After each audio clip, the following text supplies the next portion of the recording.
اس وقت کی حکومتیں غلط تھیں۔ جاننا چاہتے ہیں کہ سچ کیا ہے؟ ہمارا ساتھ دیجیے گا، حاضر ہوں گے ایک بریک کے بعد۔ ویلکم بیک ناظرین، آئیں اپنی گفتگو کا آغاز وہیں سے کریں جہاں سے یہ سلسلہ ٹوٹا تھا۔ سینکڑوں عزتیں لوٹیں، رئیس فاطمہ اغوا ہوئیں، فرزانہ سلطان آپ کو یاد ہوں گی، ان کی کوئی کمپنسیشن مداوع کر سکتی ہے؟ متحدہ قومی موومنٹ نے اس وقت جب بدقسمتی سے ہماری بہن فرزانہ سلطان کے ساتھ اور رئیس فاطمہ کے ساتھ جو صورتحال ہوئی، اور مجھے تو کہتے ہوئے بھی افسوس اور شرم آتا ہے کہ ان کے ساتھ جو سلوک روا رکھا گیا، اس میں متحدہ قومی موومنٹ نے، قائد تحریک جناب الطاف حسین نے لوگوں سے اپیل کی کہ ان دونوں بہنوں کے ساتھ کوئی بھی ایسا شخص جو ہے یا کوئی بھی ایسے افراد ہیں جو شادی کے متمنی ہوں۔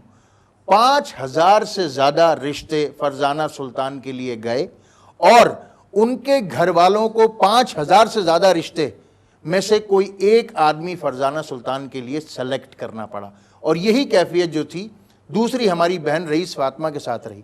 ظاہر ہے کہ اس سے بہتر اور کمپنسیشن کوئی نہیں ہو سکتا تھا، اور متحدہ قومی موومنٹ کے کارکنان نے اس وقت جس جذبے کا اظہار کیا وہ میں نے آپ کے سامنے بیان کیا کہ 5000 سے زیادہ رشتے کسی ایسی خاتون کے لیے کہ جس کے ساتھ اجتماعی زیادتی کی گئی ہو، میرے خیال سے تاریخ میں ایسا کوئی واقعہ نہیں ملتا۔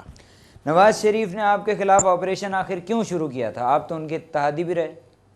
بدقسمتی یہ ہے کہ جب 1991 میں 1990 اور 91 کے درمیان کمبائن اپوزیشن پارٹی بنی، اور جب محترمہ بے نظیر بھٹو پاکستان کی وزیر اعظم تھیں، تو اس وقت ایم کیو ایم نے کمبائن اپوزیشن پارٹی کو جوائن کیا، جو کہ محترمہ بے نظیر بھٹو کی اپوزیشن تھی، اور کراچی میں ایک فقید المثال جلسہ کیا جو پاکستان کی تاریخ کا سب سے بڑا جلسہ تھا۔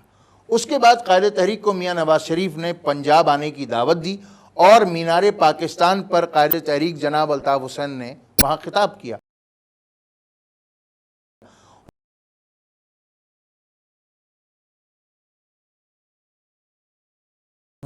وہ خطاب ایسا تھا جس میں قائد تحریک جناب الطاف حسین نے واضح طور پر لاہور کی اور پنجاب کی عوام کو مخاطب کرتے ہوئے کہا تھا کہ یہ جاگیردار، وڈیرے، سرمایہ دار خوانین اور ملک آپ کے نہیں ہو سکتے، آپ کو اپنے اندر سے قیادت پیدا کرنی ہوگی۔ اور اسی وقت یہ فیصلہ کر لیا گیا تھا کہ متحدہ قومی موومنٹ کو آگے بڑھنے سے روکا جائے گا، اور یہی بات اس بات کا سبب بنی کہ ایم کیو ایم، جو کہ 1991 میں اس بات کا اعلان کر چکی تھی کہ 14 اگست 1992 کو ایم کیو ایم متحدہ قومی موومنٹ میں تبدیل ہو جائے گی، اس سے پہلے 19 جون 1992 کو ایم کیو ایم پر شب خون مار کر ایم کیو ایم کو تباہ اور برباد کرنے کی سازش کی گئی، اور اسی حوالے سے یہ آپریشن جو ہے وہ ایم کیو ایم پر 7 برس طویل مسلط کیا گیا۔ اسٹیبلشمنٹ آپ کے خلاف کیوں ہے؟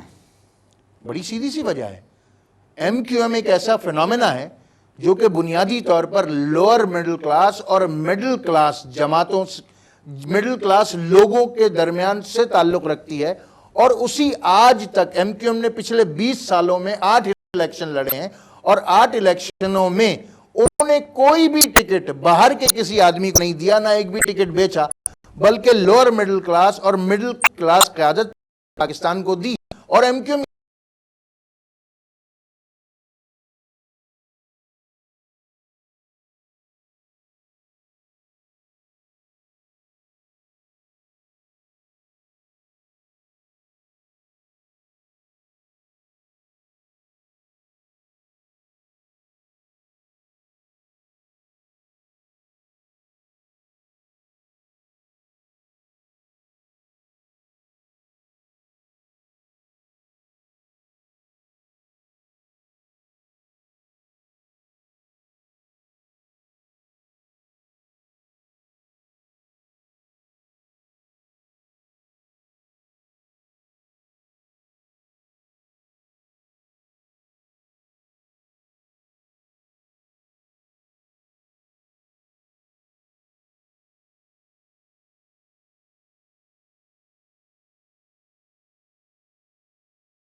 انہی لوگوں سے آپ لوگ اتحاد کرتے رہے. یہی عرض کر رہا ہوں میں آپ سے کہ ہم نے ہر ایک کو آزمانے کی کوشش کی.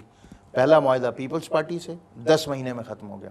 دوسرا معاہدہ نواز شریف صاحب سے 1992 میں 14 مہینے میں ختم ہو گیا.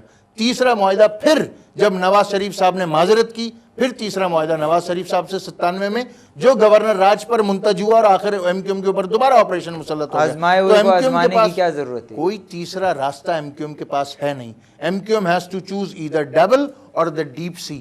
ہم کوشش کر رہے ہیں کہ متحدہ قومی موومنٹ جتنی تیزی سے پھیل سکے پھیلے. آج کشمیر میں بھی ہمارے رکن اسمبلی منتخب ہونے لگے ہیں. انشاءاللہ بہت جلد آپ دیکھیں گے کہ ایم کیو ایم نہ صرف پورے پاکستان میں ہوگی بلکہ اس کی ایک بہت ہی بھاری اکثریت ان تمام لوگوں اور ان تمام دوستوں میں ہوگی جو کہ 98% سے تعلق رکھتے ہیں. تب ہمیں کسی کے سہارے کی ضرورت نہیں رہے گی.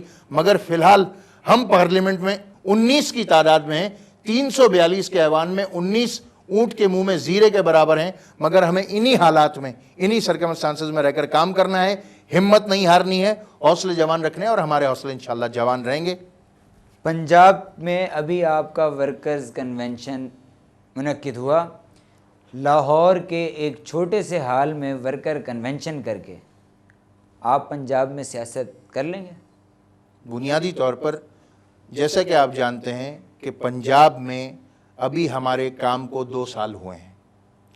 اس کے باوجود کہ جو صورتحال گزشتہ دنوں میں ایم کیو ایم پر رہی, اس کے باوجود اگر 5000 کارکنان پورے پنجاب سے لاہور میں جمع ہوتے ہیں, 5000 کارکنان, تو میں یہ سمجھتا ہوں کہ یہ بات کہنے میں مجھے کوئی آر نہیں ہونی چاہیے کہ ایم کیو ایم پنجاب میں جڑ پکڑ چکی ہے اور 36 کے 36 اضلاع میں متحدہ قومی موومنٹ کی تنظیم سازی ہو چکی ہے. اب باقاعدہ آنے والے الیکشنز میں جب ایم کیو ایم ان الیکشنز میں حصہ لے گی تو صورتحال آپ کے سامنے آئے گی اور دودھ کا دودھ اور پانی کا پانی ہو جائے گا. 5 لاکھ بہاری آج بھی بنگلہ دیش میں کیمپوں میں مقیم ہیں. بالکل ٹھیک ہے محترم, آپ کی جماعت نے ہمیشہ ان بہاری لوگوں کی بات کر کے ووٹ کیش کیے. جب آپ حکمرانی میں آتے ہیں, جب آپ کسی اقتدار کا حصہ بنتے ہیں تو آپ کو بہاری بھول جاتے ہیں. میں بھی یہ سمجھتا ہوں عمران صاحب کہ اگر پاکستان میں پہلی اور آخری بار اگر محصورین پاکستان کو جو بنگلہ دیش میں محصور ہیں اگر ان کو کوئی لے کر آیا ہے تو ہم پچھلے نواز شریف صاحب کے کوئلیشن میں لے کر آئے تھے. اور یہ ایم کیو ایم کی ہی کوششیں تھیں جس سے محصورین پاکستان بہت ہی قلیل تعداد میں صحیح مگر سرکاری سطح پر پہلی بار پاکستان آئے تھے. بدقسمتی یہ رہی کہ نواز شریف صاحب کے دور میں اس وقت ہوا یہ کہ سندھ میں گورنر راج لگا دیا گیا, ورنہ سارے کے سارے محصورین پاکستان اب تک آ چکے ہوتے. دوسری ایک سندھ میں صورتحال اور ہے کہ چند نام نہاد سندھی قوم پرست لیڈران نے سندھ میں ایک منافرت پر مبنی پروپیگنڈا کیا اور ایک باقاعدہ نعرے دیواروں پر لکھوائے گئے بہاری نہ کھپن. اب سوال یہ پیدا ہوتا ہے کہ اس وقت کراچی شاید دنیا کے ان چند شہروں میں ہے جہاں سب سے بڑی تعداد میں تارکین وطن رہتے ہیں, غیر قانونی تارکین وطن. افغانی اس میں ہیں, بنگالی اس میں ہیں, برمی اس میں ہیں.